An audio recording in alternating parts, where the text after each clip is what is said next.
Good afternoon and welcome to the 88th United Cooperative Annual Meeting. It has been determined that a quorum is present, therefore I call this meeting to order. Secretary Robin Craker will read the notice of the meeting and the minutes of last year's meeting. Robin? Thank you, Howard. Official notice of annual meeting, April 25th, 2024 at 1 p.m. Watermark, 209 South Center Street, Beaver Dam, Wisconsin. Purpose, to review the Board of Directors and Management Report of the business year, January 1, 2023 through December 31st, 2023. To present board election results, to transact such other business as may properly come before an annual meeting of its members. I'll now read the minutes from last year's annual meeting, April 18th, 2023. The 87th annual meeting United Cooperative is called to order by Chairman Howard Bohl at 1 p.m. at the Watermark in Beaver Dam. It was determined that a quorum was present. Secretary Robin Craker read the notice of the meeting and the minutes of last year's meeting. With no corrections, the minutes stood read as approved, or approved as read. Chairman Bohl gave his report and introduced the Board of Directors. President Kramer presented the annual report of the balance sheet and statement of operations for 2023. President Kramer reported total sales of $1,458,666,545, a net margin of $106,697,016, total assets of $1,116,801,753, patron equities of $633,250,592, and cash returned to members of $55,434,000. A motion and a second came from the floor to approve the financial report. Motion carried. Howard Bohl gave the nomination committee report, announced the election results. Re-elected to the board were directors Rodney Lederman, Peter Melsna, and Gary Nolan. Old business, none. New business, none. Chairman Bohl made his closing remarks and noted the meeting had been recorded and would be available for review. A motion and second came from the floor to adjourn the meeting. Motion carried. Are there any additions or corrections to the minutes? Hearing none, they'll stand approved as read. At this time, I would like to introduce our Board of Directors. We've got Rod Lederman from Denmark, Pete Melsna from Hillsborough, Jordan Crave from Waterloo, Brad Krieger from Shawano, Gary Nolden, Prairie du Sac, Greg Tolkien, Bonduel, Dwayne Hinchley from Cambridge, and Robin Craker from Reedsburg. At this time, I'd like to thank everybody for the business they did this past year with us. We've had a very good year financially, and I'd like to thank all of our directors once again, our members who bought from us this past year, and especially our employees, branch managers, VPs, and especially Dave Kramer for an excellent job as the CEO this year. At this time, I'll turn it over to Dave for his report.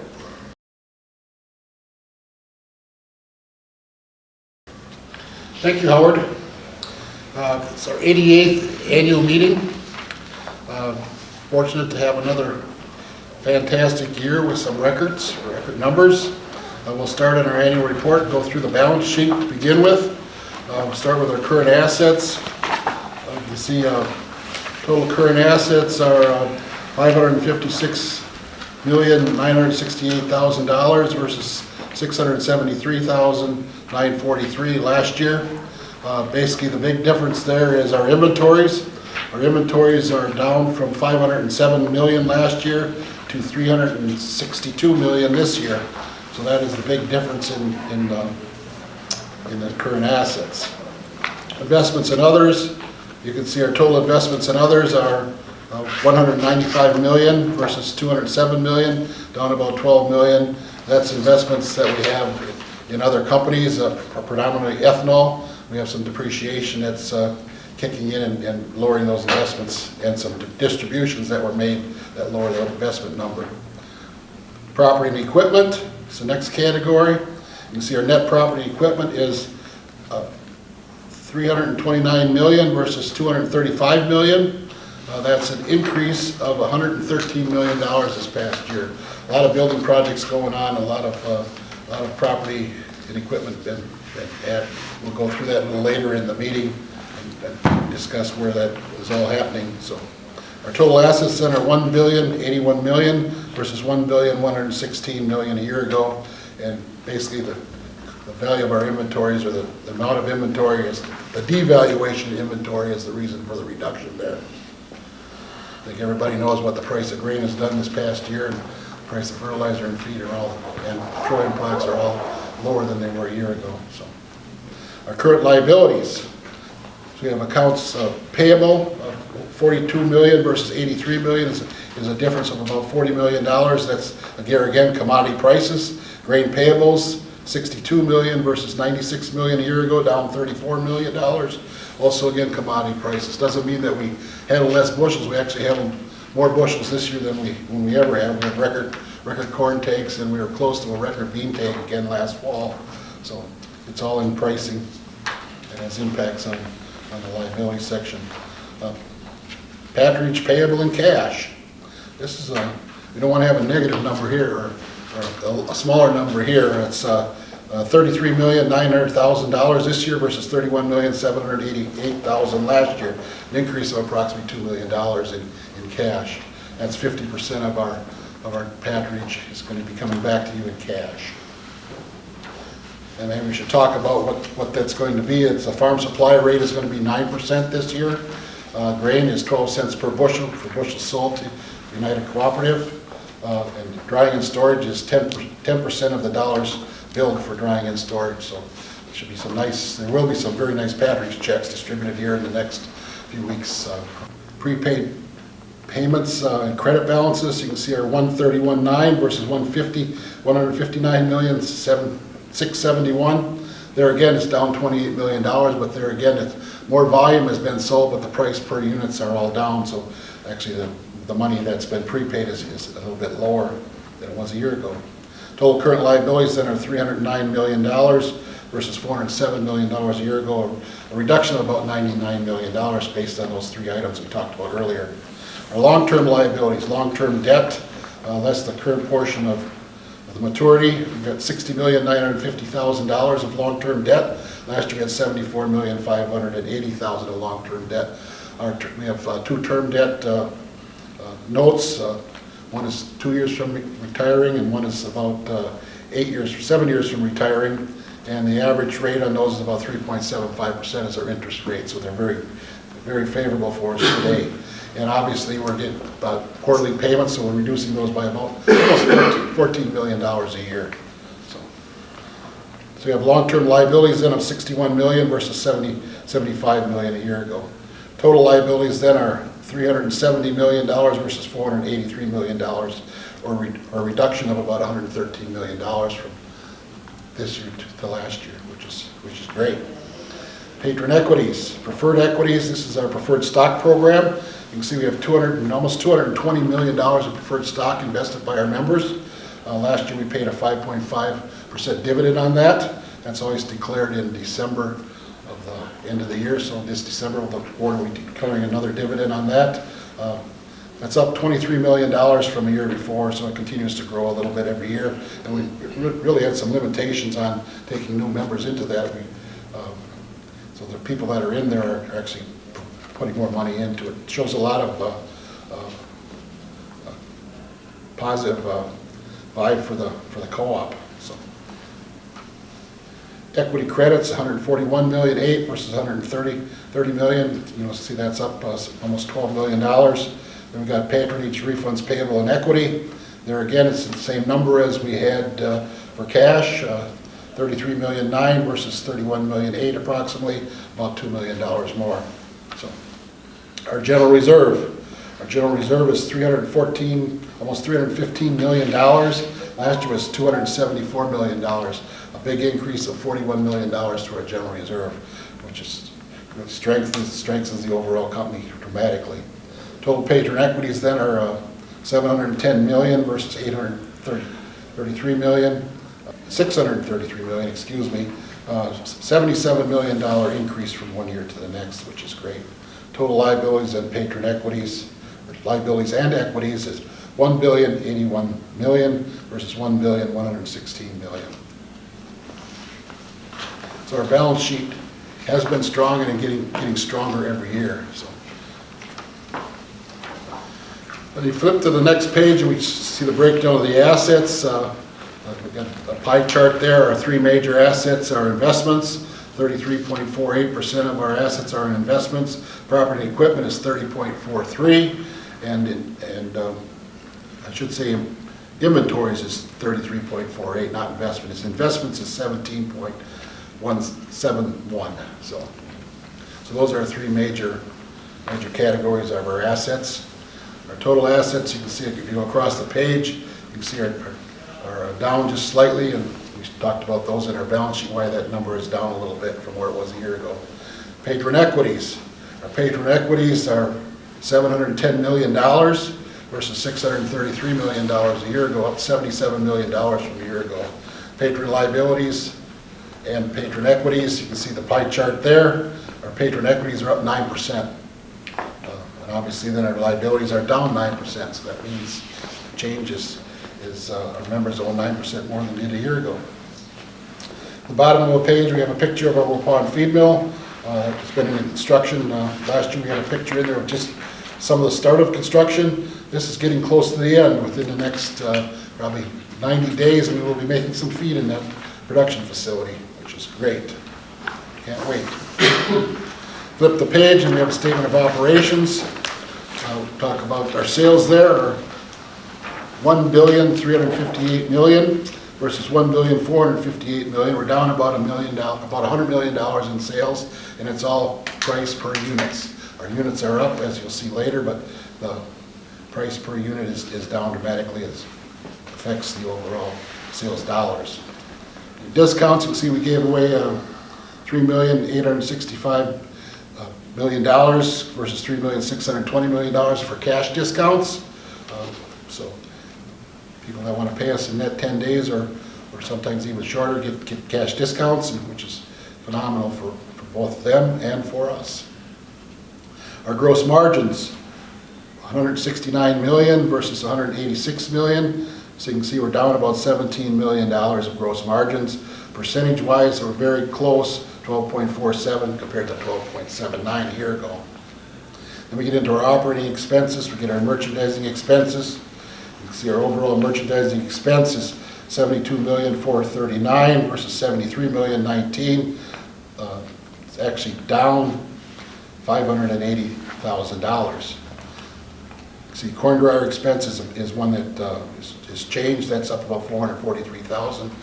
I think everybody realizes that grain came in a little wetter last fall, and we also had more bushels going through the dryer. Our vehicle expense is actually down about $2 million, 9.4 versus 11.4. That predominantly was the cost of fuel and a better running fleet for the year. So then we jump down to administrative costs. You can see we've got $1,707,000 versus $1,427,000. It's up $280,000 from a year ago. We had some additional costs for attorney fees for the year. Our general expenses, depreciation and amortization, you can see we got $33,000,005 versus $41,002,000, down $7.6 million.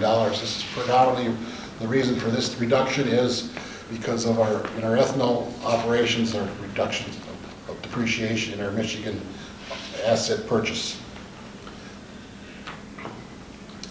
So our total general expenses then are $40,142,000 versus $47,218,000. So you can see they're down about $7 million, a little more than that. So, which is good. All back to the depreciation and amortization reduction. I think everybody knows that insurance isn't getting any cheaper. As you can see, that's about $500,000 more than it was a year ago. So that continues to rise with less coverage. So interest and other income or expense. You can see a bracket here is income. Gain and removal of property equipment. We had $733,000 versus $1,836,000 a year ago. So it's about $1.1 million less this year than we had a year ago. Finance income charges $445,000 thousand versus 316,000. Then we got purchase discounts, 1,098,000 versus 1,167,000. And then other revenue, 9,200,000 versus 3,100,000 a year ago. See, up about $6 million. This is basically, we had excess funds that were in our bank account, and we're getting slightly over 5% return on investment on an annual basis for that. So that's added up to quite a few dollars this past year. Our interest expense, you can see, is down $813,000 this year. Last year was $4.5 million. We're down $3.7 million in interest expense, which is a real positive thing. So our interest in other, it's all become income, $9,967,400 versus $1,008,000, so up about $9 million from last year. So that adds to the bottom line. Net operating expenses then are $104 million versus $120 million a year ago. They're down about $16 million from a year ago. Local net margin then is $65 million versus $65 million a year ago, 4.8% this year compared to 4.51% last year. Then we have our income from affiliates. This is our income that was generated by our ethanol investments. $47,522,000 versus $42,754,000. Our ethanol investments paid great dividends for us this past year. That's about a $5 billion increase from this year over last year. And last year we thought was a real tremendous record year. Patronage refunds, you can see, are $11,003,000 versus $5,008,000, up about $5.6 million. These are patronage refunds received primarily from CoBank, CHS, and Land O'Lakes Winfield. Net margin before income tax then comes to $124 million versus $114 million a year ago, or a $10 million increase. And obviously we have to pay some income tax. $11,003,000 this year versus about $7.7 last year. An increase of income tax about $3.6 million this year. And then back that out, our net margin that we're showing as for profitability is $112,729,000 versus $106,697,000, or an increase of about $6 million in profitability from this year to last year. Last year was a record, this year is a new record. So, if you go across the page, you can see our total sales, the breakdown of our sales. Over there, and you can see agronomy makes 24% of that. Feed makes 21.62%. Grain and trucking makes 48.78%. Energy is about 5.22%, and our retail business is about 2%. So there's we've been liquidating some of our retail assets. I want to talk a little bit about that maybe right now, as people think that the co-op is sold. We sell a C-store, we sell a retail assets. It's pretty small makeup of our overall business, 2% of the 1.4 billion. So it's pretty small. And basically it's kind of like when you have a herd of dairy cattle, you get some that aren't performing or not paying their way, then you cut them. That's kind of what's going on with our retail business. We feel it's a business that probably has outlived its usefulness for us, and we are exiting that part of our business, which is 2%. So it's nothing to be major concerns about. The co-op is not for sale. That's some of the rumors that fly around here. So, feed volume. Feed volume is concentrates. You can see we got a 5-year history here. You see the feed volume continues to grow. We had 416,000 ton of concentrate last year. This year we got 434,000 ton, about a 15,000 ton increase. This is just concentrate, not total grist, just the concentrate that's going through our mills. Our grain volume, you can see there again, we had a nice year. These are bushels sold or marketed. 78 million a year ago. This year was 85, almost 86 million bushels. 8 million bushels of more volume. Fertilizer volume, there again, 5-year history. You can see we're back to where we were in 2021, where we had a tremendous spring and fall, and kind of doubled up that year. This year we had a good spring, and we had a pretty good fall.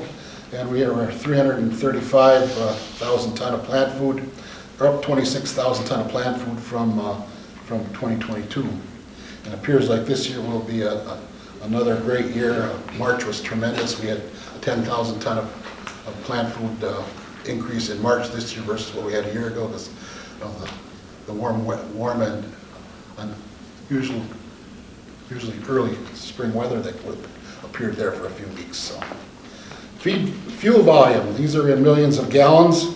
There you can see we had 24 million gallons. That's down about 3 million gallons from where we were a year ago, and that's basically because of the retail sales and some of the vending that goes on with some of the, when you have retail sales, there's some vendors that switch brands away from CHS, and these are really small gross margin dollars, 1 to 2 cents a gallon, so it's really not that impactful on our overall operations.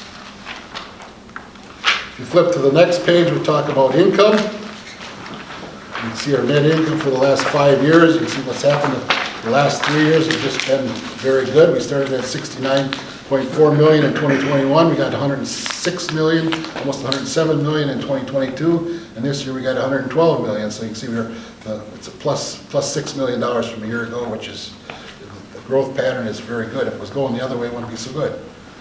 And you can see our annual sales there, almost 1.5 billion last year. This year was almost 1.4 billion.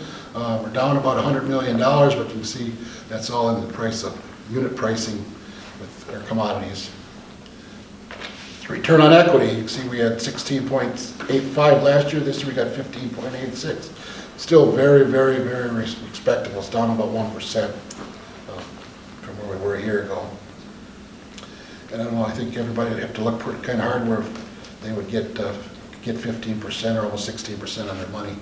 So it's pretty good return. Cash return to members over 5 years. You can see this is another graph that's moving in an upward direction, probably dramatically the last 2 years. 55 million last year, 61.9 million this year. Next year, I'm sure that'll be a higher number yet. 6.5 million over last year. And obviously, these are numbers that were for 2023. When I talk about next year, 2024, that number will be bigger than that, in my opinion. So, and the next page is just a standard graph that we have in there. It's a net margin based on average sale of $100 at the co-op. You come in and you spend $100, and everything's averaged together. You can see what we make.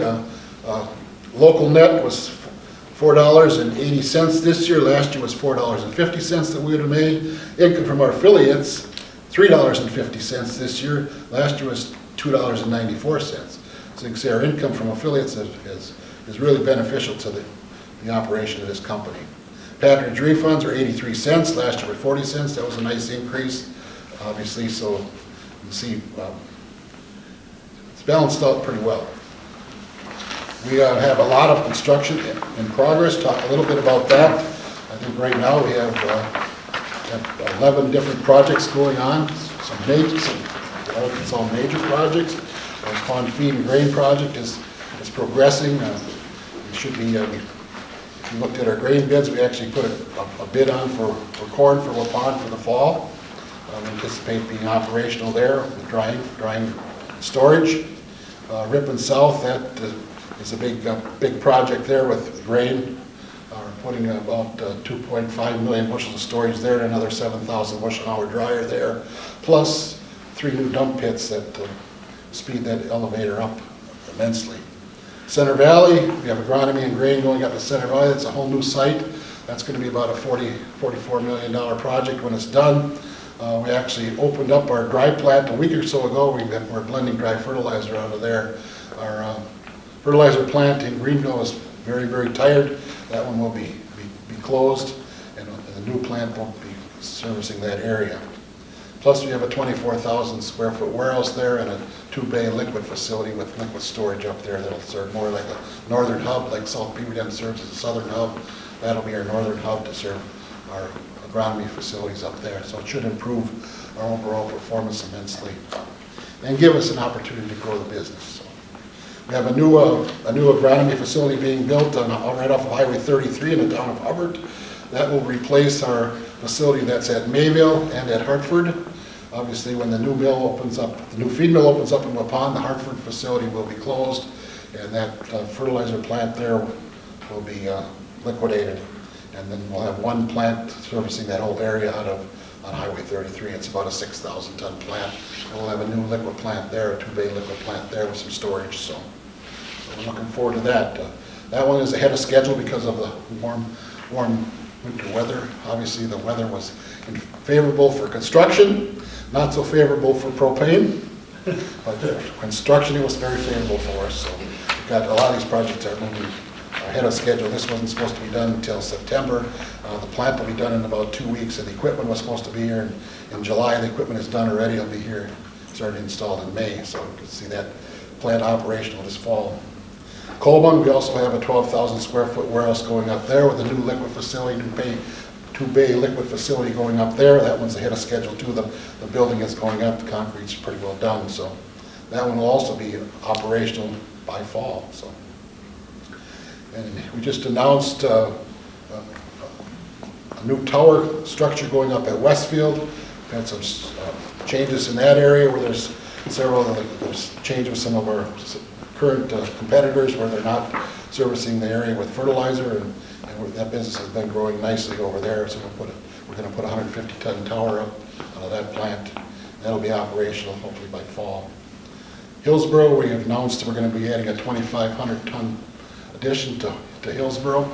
Our dry plant over there again make things a little more efficiently operating over there, so we're a little short of space. Johnson Creek, we've got an agronomy receiving project going on down there to increase our receiving capacity to our plant at Johnson Creek. Johnson Creek grain, we have a bin replacement going on there. In the next couple of weeks, there'll be a bin that will be replaced that we had damage to a year ago. Some of our biggest news is, if you saw the press release about Necedah, Wisconsin, the ethanol plant in Necedah, Wisconsin. We've signed an agreement with Marquis Energy to purchase that plant. It's a 100 million gallon plant, and the closing is set for May 31st. So we're pretty excited about that. Energy portfolio. I think it'll be very, very good for everybody. It'll help our grain division also. We sold about 5 million bushels of corn into that plant. We actually have some options to sell more if we need to be. But we're still planning on buying as much local corn as we can from other cooperatives and other grain dealers in the area. Sales, we've had several sales. We talked about our retail side. Our Hillsboro hardware store and our card system there has been sold. That closed yesterday. We're still operating the card op system until he gets his new equipment in, but we'll still vend that for a period of time. So there will be fuel there, but there will not be a hardware store there. There's going to be a lawn and garden store in that facility, and also a trade school is planned to be in that facility to train people how to drill wells. I guess is what the plan is. So, we actually did sell our convenience store the oldest store in Greenville. That sold about 3 weeks ago. Some new orders in there. The Pickett convenience store has been sold about 3-4 weeks ago, and our convenience store business here in Beaver Dam will be sold. The new order will be taking over approximately May 1. When I said the business, we did not sell the building. We just sold them the tanks and equipment, and we're maintaining the building and the land. So there'll be a longer-term lease there for that with him. So we have a lot of irons in the fire. So, but overall, it's pretty positive. And we just had our board meeting this morning for our March board meeting, and financials for this year. We're ahead of last year already at this point in time. We're pretty pleased with how things are operating. So that's my financial report. Howard? Okay, thank you, Dave. Once again, congratulations to Dave and his staff on another excellent year. At this time, I need a motion and a second to approve the financial report. So moved to accept the financial report. Second. I have a motion and second to approve the financial report. All in favor say aye. Aye. Opposed? Motion's carried. At this time, I have to report on the nominating committee and the election results. The 3 nominating committee members were John Stevenson, Chris Ruckert, and Michael Bohl. Jordan Crave and Robin Craker ran unopposed and retained their seats. On the other election, Greg Talkin faced off against Luke Bergman. In the end, Luke won the election. There was 435 votes cast. I want to thank Greg on behalf of all the board for all the help he did with us for the last few years as he served on the board. He brought a lot of expertise to us from his experience with Land O'Lakes on their board, and his opinions will be sorely missed. On another note, we're looking forward to Luke Bergman taking a position on the board and having a new perspective, and we hope that Luke enjoys his time on the board. I'd also like to thank the 3 nominating members. They were given instructions and went out and sought out candidates.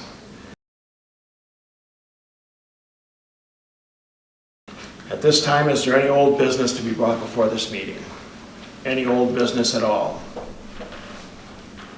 Hearing none, is there any new business that anyone wishes to bring up at this time? No new business? With that, could we have a motion to adjourn? Is there a second? Motion's made and seconded to adjourn the meeting. All in favor say aye. Aye. Opposed? I'd like to thank everybody that's taken the time to view this video. Thank you again for your patronage this past few years, and we're looking forward to serving you in the future. Have a good day. Thank you.